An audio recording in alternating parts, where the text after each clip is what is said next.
Okay, நான் கிளம்புறேன். பாய். உன்னோட பிரச்சனை எல்லாத்தையும் இந்த கடவுள்கிட்ட சொல்லு. உனக்கு சால்வ் பண்ண ஹெல்ப் பண்ணுவார்.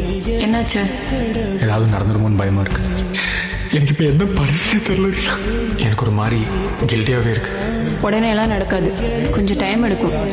ஆனால் கண்டிப்பாக நடக்கும். நாங்கெல்லாம் இருக்கோம்ல. அர்ஜுன், அர்ஜுன் போ, போய் பேசு.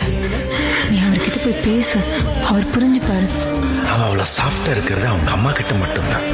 ரீனாவை லைஃப்குள்ளே நீங்களா வர்றதுக்கு முன்னாடியே சம்வேர் நான் லைஃப்குள்ளே போயிட்டேன். அங்கே போய் குடிச்ச அவ்வளோதான்.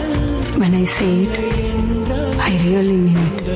இப்போ திரும்ப உன்னை நம்பணும்னு தோணுது. அவன் ஃபியூச்சர் பற்றி எனக்கு கொஞ்சம் பயம் இருந்ததுமா. நான் அர்ஜுனை கல்யாணம் பண்ணிக்கலாம்னு டிசைட் பண்ணியிருக்கேன். ஆனால் இப்போ இல்லை. என் அம்மா அப்பா இருந்திருந்தா ரொம்ப சந்தோஷப்பட்டிருப்பாங்க. இப்படி உங்கள் பையன் சந்தோஷமா இருக்கிறத பார்த்து அவங்களும் இப்போ சந்தோஷமா தான் இருப்பாங்க. நீ விட்டுட்டு போக மாட்டேன்னு நம்புறேன். ஒரு கோர்ட்டில் என்ன வீட்டில் வர வேணாம்னு சொன்னப்போ நான் பின்னாடி போயிருக்கணும். இங்கே இருக்கிற எல்லா டாக்டர்ஸுமே அவன் பிழைக்க மாட்டேன்னு சொல்கிறேன். கஷ்டமாக தான் இருக்கும், அது எனக்கு நல்லாவே புரியுது. நீ திரும்ப வரணும், இன்னும் ஸ்ட்ராங்காக வரணும். வரமாட்டேன்னு சொல்லிட்டு இப்போ என்ன பண்ணுறது? அதெல்லாம் ஒன்றும் ஆகாது. நான் கூப்பிட்டா அவன் வருவான். நான் கண்டிப்பாக வருவேன். ரீனா தான் நான் இதுலேருந்து மீண்டு வர்றதுக்கு முக்கியமான ஒரு ரீசனாக இருந்திருக்கா. நீ வா ரீனா. தெரில அர்ஜுன், இவ்வளோ கஷ்டமான விஷயத்த ஈஸியாக சொல்லிட்டு ரீனா. என்னை நம்ப. யாருமே இல்லாதப்போ அதோட வலி எப்படி இருக்கும்னு எனக்கு நல்லாவே தெரியும்.